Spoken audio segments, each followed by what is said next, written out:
Salut à tous, c'est une fois de plus un plaisir pour moi de faire cette vidéo. Je tiens déjà à remercier tout le monde, la communauté. Je tiens à remercier les nouveaux abonnés pour l'engouement fait sur la première vidéo qui a généré près de 2000 vues, près de 2100 vues. Je tiens sincèrement à vous remercier pour cela. C'est pourquoi j'avais hâte de faire cette deuxième vidéo. J'espère que de la même façon que la première vidéo a connu de l'engouement, cette vidéo également saura vous aider, saura vous guider, saura vous conduire dans votre processus de DV Loterie. Si vous êtes nouveau sur la chaîne, abonnez-vous, activez la cloche pour ne rien manquer. Et aujourd'hui, le thème c'est comprendre les secrets de la DV Loterie. Alors, quand je parle ici de comprendre les secrets de la DV Loterie, c'est simplement savoir comment marche, comment fonctionne la DV Loterie. D'où la question du jour est de savoir ou de comprendre comment ça marche la DV Loterie américaine.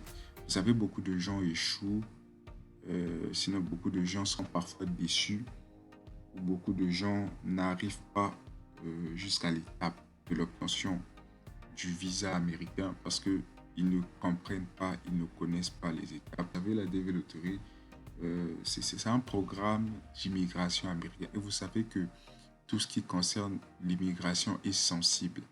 Donc, du fait que les personnes concernées par l'immigration aux États-Unis, quand ils n'ont pas toutes vos informations, c'est difficile pour eux de vous accorder le visa ou c'est difficile pour eux de vous donner un avis favorable. C'est pourquoi il est important de, en premier temps, pour les nouveaux, c'est-à-dire pour ceux qui ne connaissent rien de la DV Loterie, il faut savoir comprendre que la DV Loterie, c'est tout simplement un programme du gouvernement américain sur l'immigration. Donc ce programme favorise en quelque sorte la diversité. Les États-Unis, c'est un pays de diversité. C'est-à-dire que c'est c'est peut-être le pays au monde où il y a le plus de diversité. On peut trouver des Africains, on peut trouver des Haïtiens, on peut trouver des Chinois, on peut trouver des Russes, on peut trouver tout type de nationalité aux États-Unis. Ça, je vous assure que on peut trouver tout type de nationalité aux États-Unis. Et ce, grâce à quoi? Grâce à la DV Loterie. Donc voilà. Et le site pour s'inscrire, c'est ce site-là, devprogramstate.gov. Donc c'est en tout cas le site officiel. Il n'y a pas d'autre site. Il faut savoir que cela se passe entre début octobre et début novembre. Donc cela ne dure qu'un mois. Donc après cette période, le formulaire d'inscription de la DV Loterie se ferme. Le deuxième terme qu'on va voir ici, c'est le case number. Alors, qu'est-ce que le case number? Le case number, c'est tout simplement le numéro qui vous est attribué lors de votre sélection. Une fois que vous êtes sélectionné, que vous partez vérifier vos résultats sur ce même site, voilà, ce site, vous recevez ce qu'on appelle un case number. Donc, c'est le numéro attribué lors de votre sélection. Mais après, beaucoup ne comprennent pas la composition d'un case number. Donc la première partie, elle concerne l'année, c'est-à-dire l'année d'édition. Si vous avez joué la DV Loterie 2020, préfixe de votre case number sera 2020. Ça commence par l'année d'édition. Ensuite, on a le continent. Le continent, si c'est Afrique, c'est AF. Si c'est Europe, c'est EU. D'accord? Si c'est Asie, c'est AS. Et ensuite, on a une suite de zéro, c'est-à-dire une suite de zéro. Et pour terminer, on a le numéro qui vous est attribué. Ici, on comprend que ce qui donne le case number, au final, donne ceci. Donc, 2022, AF, une suite de zéro, c'est que votre numéro de dossier. Donc, voilà comment cela se présente. Donc ici, je tenais à mettre un notez bien. Donc, il faut savoir que quand vous partez vérifier le statut de votre case number, il ne faut pas mettre les zéros, ces zéros-là. Donc, voici comment il faut rentrer son case number quand on veut voir le statut de son case number. Donc, les gens ne comprennent peut-être pas qu'est-ce que le statut d'un case number. Donc, par la suite, vous allez comprendre qu'est-ce que le statut d'un case number.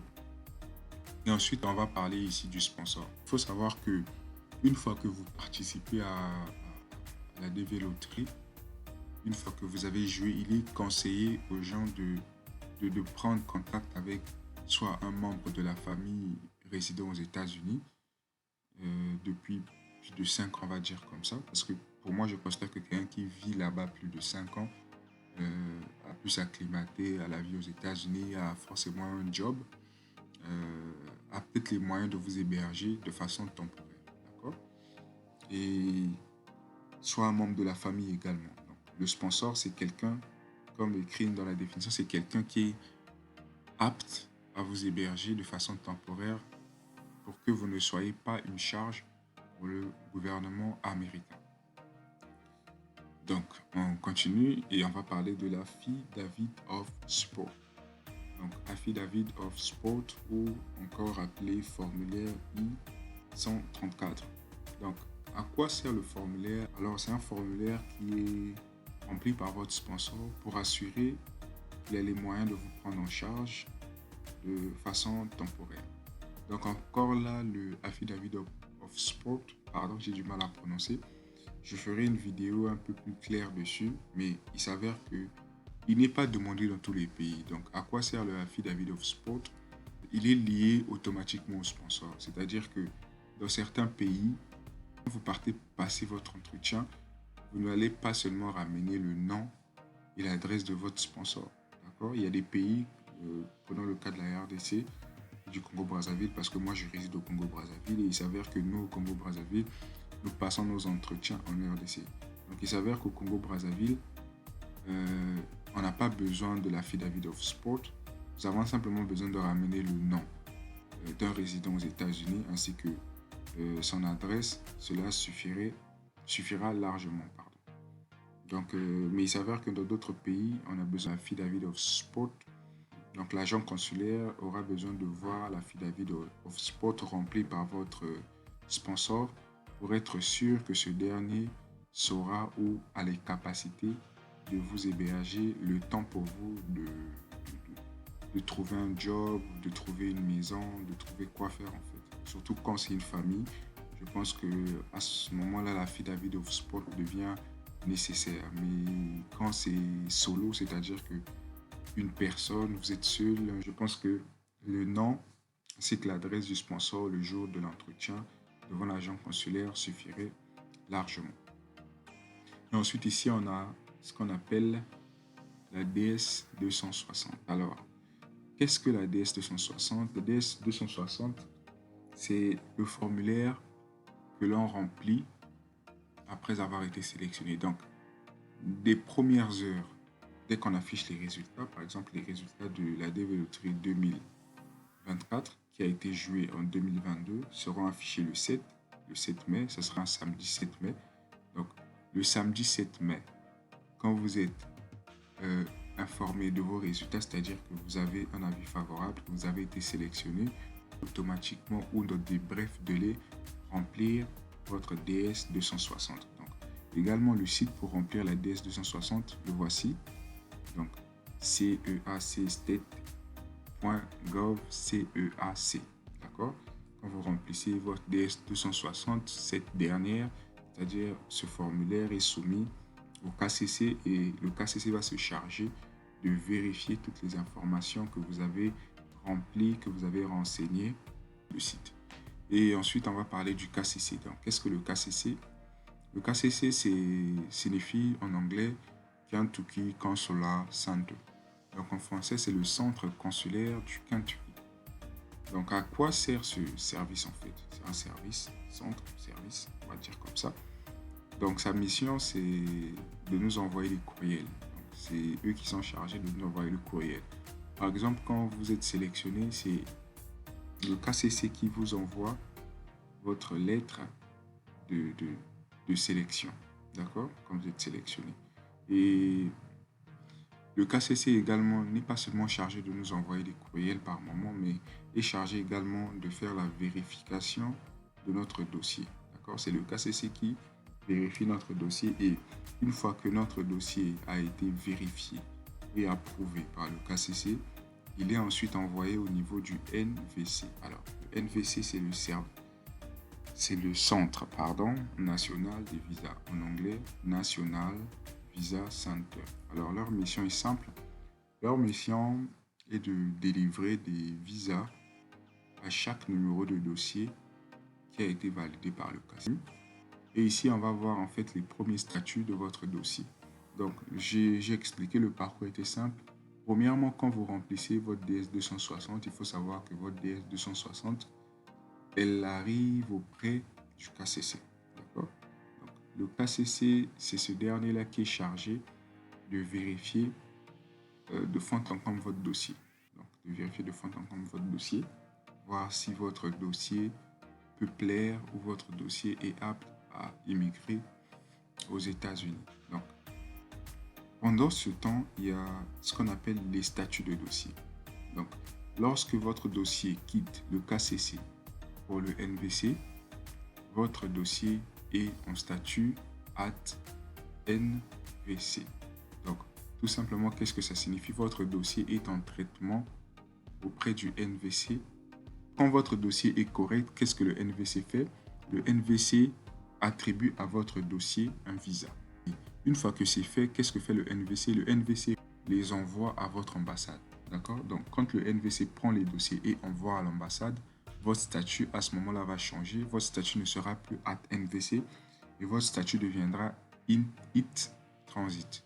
Donc, votre statut est en transition entre le NVC et votre ambassade. D'accord? Et le dernier statut, c'est le statut Ready. Donc, que signifie Ready? Le statut Ready signifie que l'ambassade a bel et bien reçu vos dossiers et a validé que vous êtes prêt pour un éventuel, que votre dossier est prêt pour un éventuel traitement. Voilà. Pourquoi je parle d'éventuel traitement? Parce que le NVC envoie des dossiers au niveau de l'ambassade et qu'il s'avère que le NVC a envoyé trop de dossiers, mais qu'il reste peu de place où la capacité de l'ambassade ne peut pas gérer par exemple plus de 3000 dossiers pendant le mois de septembre. Qu'est-ce qui se passe? Il y en a certains, il y en aura peut-être 1000 qui vont passer et 2000 qui vont rester du fait que l'ambassade n'aura pas pu gérer 3000 dossiers en un mois. C'est pourquoi je parle d'éventuel traitement.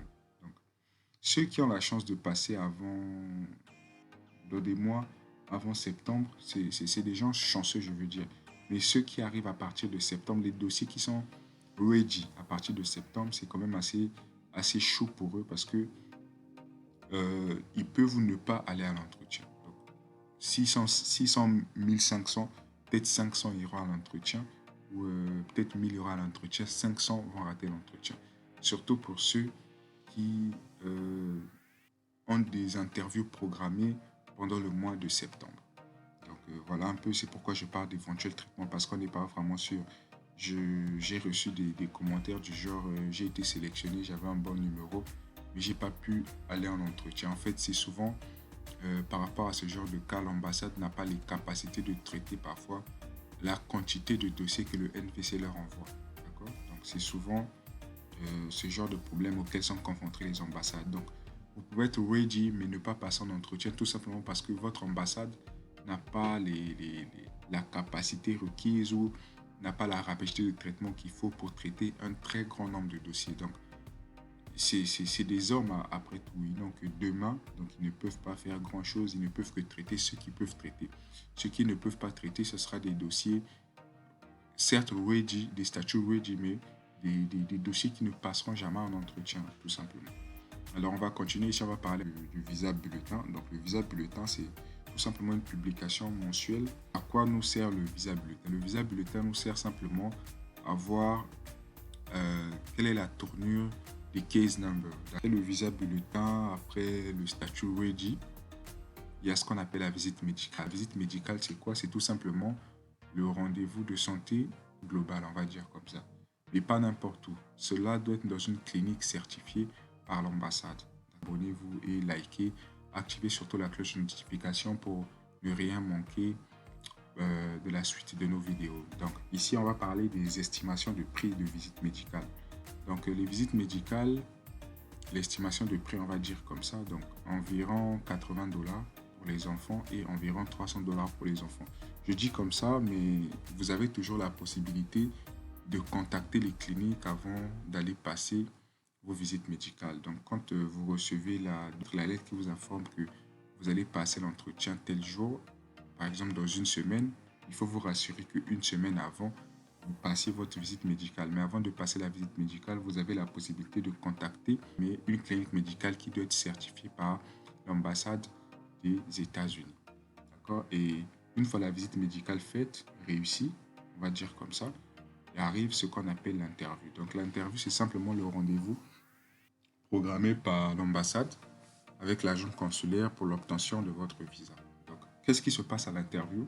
De façon brève, parce que je ne peux pas condenser tout ça sur une vidéo, ça ferait trop de temps. C'est pourquoi je ferai également une vidéo sur tout ce qui se passe à l'interview. Donc l'interview, de façon simple, on va dire comme ça, c'est le rendez-vous avec l'agent consulaire, rendez-vous pendant lequel vous allez confirmer les informations que vous avez rentrées dans votre DS-260. Voilà, je vais dire comme ça, rendez-vous pendant lequel vous êtes en train de convaincre l'agent consulaire que vous avez les capacités, que vous avez le profil pour immigrer aux États-Unis et pour vous en sortir aux États-Unis. Une fois l'interview passée, il y a ce qu'on appelle les frais de visa. Donc les frais de visa, c'est tout le monde qui paie. En tout cas, si vous passez l'interview, automatiquement, vous devez payer vos frais de visa. Payer de frais de visa, mais il faut savoir que ces frais sont non remboursables. Donc toute personne qui va à l'interview est en train de payer ses frais de visa. Donc sachez, le jour où vous partez à l'interview, réservez une somme de $330 ou environ 200 000 pour vos frais de visa. Et pour terminer, pas pour terminer, on va dire, une fois que vous passez votre interview, votre statut, à ce moment-là, votre dossier, va prendre un deuxième statut. D'accord? Donc, ce statut arrive après l'interview. Donc, une fois que vous passez votre interview et que vous avez été convaincu devant l'agent consulaire, vous recevez l'état qu'on appelle état issued. D'accord? Donc, l'état issued, c'est tout simplement c'est tout simplement le fait d'avoir réussi votre entretien. Vous avez pu convaincre l'agent consulaire et l'agent consulaire vous accorde le visa. D'accord? L'ambassade, par le biais de l'agent consulaire, vous accorde le visa. Et le deuxième cas, c'est le statut de refus. C'est-à-dire que l'ambassade ne vous accorde pas le visa du fait que vous n'avez pas pu convaincre l'agent consulaire ou que vous avez été incohérent dans vos propos. Donc, je prendrai un exemple. L'exemple simple, c'est que vous faites comprendre à l'agent consulaire que vous avez le baccalauréat 2019, mais le jour où vous arrivez devant l'agent consulaire, prenons le cas où vous avez falsifié le baccalauréat de quelqu'un. Vous dites que vous avez un baccalauréat 2019, c'est bien, cela passe à la DS-260, il n'y a pas de problème. Il faut savoir que au niveau de chaque ambassade, dans chaque pays, ils ont ce qu'on appelle un registre de diplômes. D'accord? Donc, si il s'avère que vous n'avez pas eu votre bac en 2019, que vous avez eu votre bac en 2020, sachez que l'agent consulaire va vérifier tout ça. Et si l'agent consulaire se rend compte que dans votre DS-260 que vous avez eu à imprimer, vous avez fait comprendre à l'agent consulaire que vous avez eu le bac en 2019, mais que l'agent consulaire remarque que vous avez eu le bac en 2020, à ce moment-là, il y a incohérence. Automatiquement, que vous le vouliez ou non, votre procédure s'arrête là.